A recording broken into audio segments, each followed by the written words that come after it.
So me and Nick actually were talking about this show in the car because I was like, I'm going on Hitch's thing. And he's like, oh, cool. He has this idea that you do this to be able to do other things. But like you... I do what? Like do this, what? this specific show. Okay. Like this specific show is merely an extension of like all the other things you do because you might feel like you should be doing it. We were kind of like theory crafting the ill mind of Davis. Kind of like Hobson. Which I found out was your name very recently. But see, I think that the difference between like the Yard and most influencer podcasts, and I'm assuming this about you, but I actually don't know. I'd like to hear what you think. Is that a fucking optic iced out chain? Actually, oh yes, this is. I thought you were looking at my watch. Jesus, man. Okay. So is that good or bad?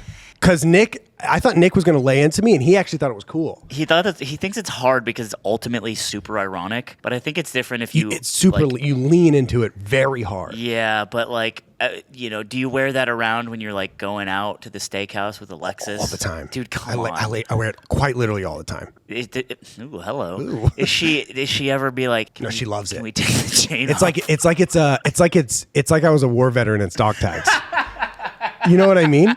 You get discounts at Bed Bath & Beyond if you show up with the optic chain.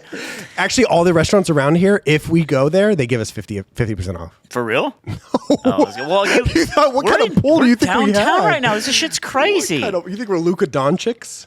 Kinda. Okay, listen. Yeah. So what I was saying is like, I think the advantage of the Yard is that I wake up and I really die about this shit. All I ever care about is being funny or interesting on a camera. Like, and maybe I'm not sometimes, right? I'm not like the fucking goat, but I'm like, it's all I give a shit about.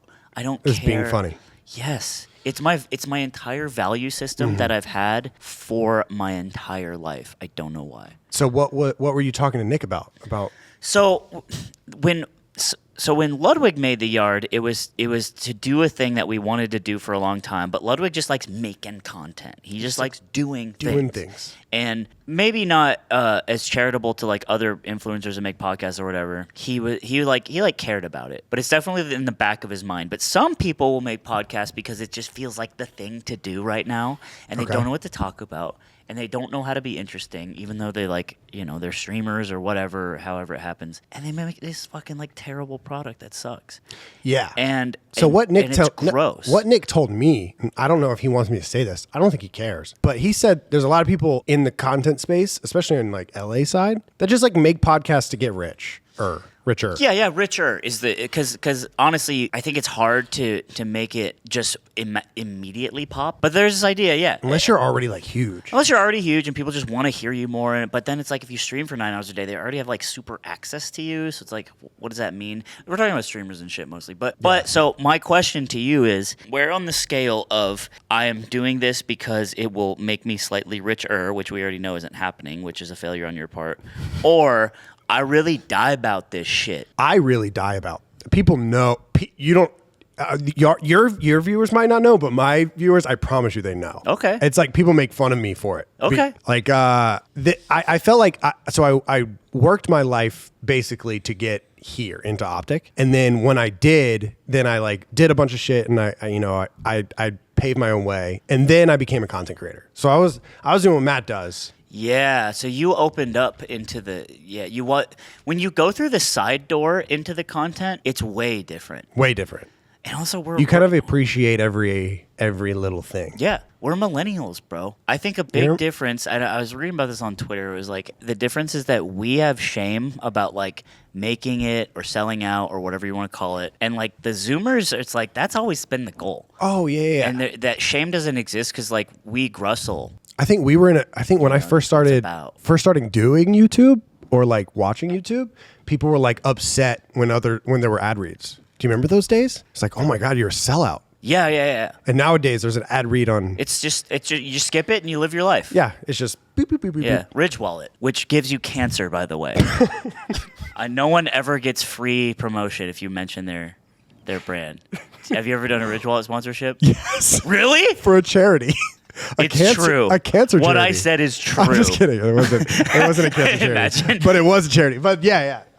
Actually have a Ridge Wallet. Well, keep it away from me, because Because I'll say I'm trying to live a healthy life. I get you. Yeah. Yeah. No, but this podcast, the reason I started it is because I did a lot of stuff with Optic, which is a team, and then I started how I run my stream is with a team, and I didn't have anything that was just me. So this is just me.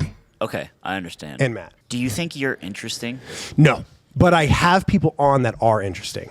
Not Okay. today, but usually I have people on that are like, the other day we had a NFL player. Really? Yeah, a really fast Tim guy.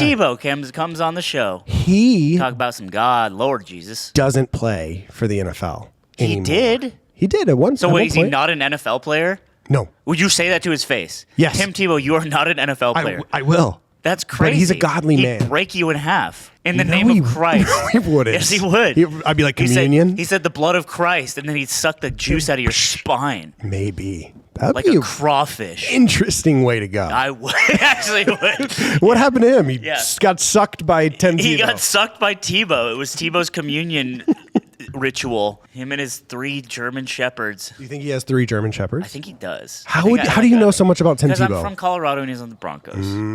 Big and I Broncos cared. guy. Well, I don't care now, but when Tim Tebow was a force, and we were like, dude, he kneels, he runs the ball because he can't throw. It was really funny. But he can give a hell of a speech. He was like us. He was like a big, meaty version of the everyman dropped into quarterbacking an NFL team, and we were just like, ah!